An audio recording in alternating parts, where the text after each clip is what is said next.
قاری محمد طیب قاسمی کے YouTube channel کو سبسکرائب کیجیے اور امن کے پیغام کو پھیلانے میں ہماری مدد کیجیے اور نیچے دیے گئے ہوئے بیل آئیکن کو کلک کریں تاکہ ہر آنے والی نئی ویڈیو آپ کو براہ راست مل سکے۔ نبی علیہ السلام نے ہمیں شادی کے معاملے میں مزید بھی ہدایات دی۔ فرمایا کہ لوگ اپنے لیے بیوی کو پسند کرتے ہیں 4 وجوہات سے، یعنی لڑکی کو سلیکٹ کرنے کے جو پیرامیٹر ہوتے ہیں وہ 4 ہوتے ہیں۔ پہلا پیرامیٹر اس کا حسن و جمال۔ اکثر لوگوں کو دیکھا ہے کہ فقط حسن و جمال کو دیکھتے ہیں، دیکھنا چاہیے لیکن صرف اسی کے پیچھے فیصلہ نہیں کرنا چاہیے، اس لیے کہ شادی کے پہلے دن عورت کی شکل دیکھی جاتی ہے، پھر اس کے بعد پوری زندگی اس کی عقل دیکھی جاتی ہے۔ تو لڑکی کے اندر تعلیم بھی ہو، سمجھداری بھی ہو، اخلاق بھی ہو، سب چیزیں ہوں۔ فقط کئی نوجوان دیکھا ہے شکل پہ فریفتہ ہو جاتے ہیں، ماں باپ کو کہتے ہیں جی جو بھی ہے جیسی بھی ہے مجھے اسی سے شادی کرنی ہے۔ یہ تو جلتی چھاؤں کی مانند ہے۔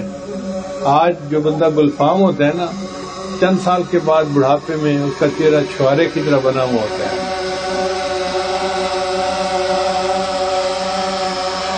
دوسرا، لوگ عام طور پر لڑکی کو سلیکٹ کرتے ہیں اس کے مال کی وجہ سے۔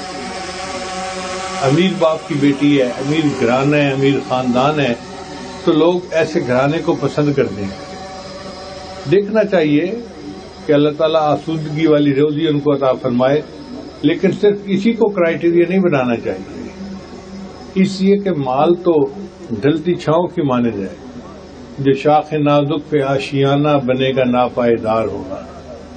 آپ نے دیکھا ہوگا کئی مرتبہ ایک بندہ رات کو امیر ہے، صبح کو فقیر ہے، رات کو وزیر ہے، صبح کو اسیر ہے، رات کو وزیر اعظم، صبح کو اسیر اعظم، رات کو ملک کا صدر ہے اور صبح کو ملک بدر ہے۔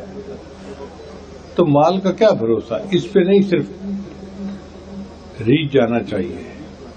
پھر تیسری چیز ہے نسب، کہ بعض لوگ بڑے خاندان کو دیکھ کے لڑکی سے شادی کرتے ہیں، جی گھرانہ بڑا ہے۔ بھئی دیکھنا چاہیے گھرانہ، لیکن صرف اسی کو نہ دیکھیں نسب کو، اس لیے کہ اگر لڑکی کے اپنے اخلاق اچھے نہیں، خاندان بہت بڑا ہے، تو بات ہوئی اونچی دکان اور پھیکا پکوان۔ اور چوتھی چیز لڑکی کی اپنی نیکی، شرافت، اخلاق۔ نبی صاحب نے فرمایا تم اپنے لیے بیوی کو نیکی کی وجہ سے پسند کرو۔ اصل کرائیٹیریا جس کو زیادہ ایمفیسس دینا چاہیے وہ لڑکی کی شرافت، لڑکی کی نیکی، لڑکی کے حسن اخلاق ہے، اور اس کے بعد باقی چیزوں کو بھی ساتھ دیکھنا چاہیے۔ دیکھیے نبی علیہ السلام نے ہمیں کیسے ان چیزوں میں رہنمائی فرمائی ہے۔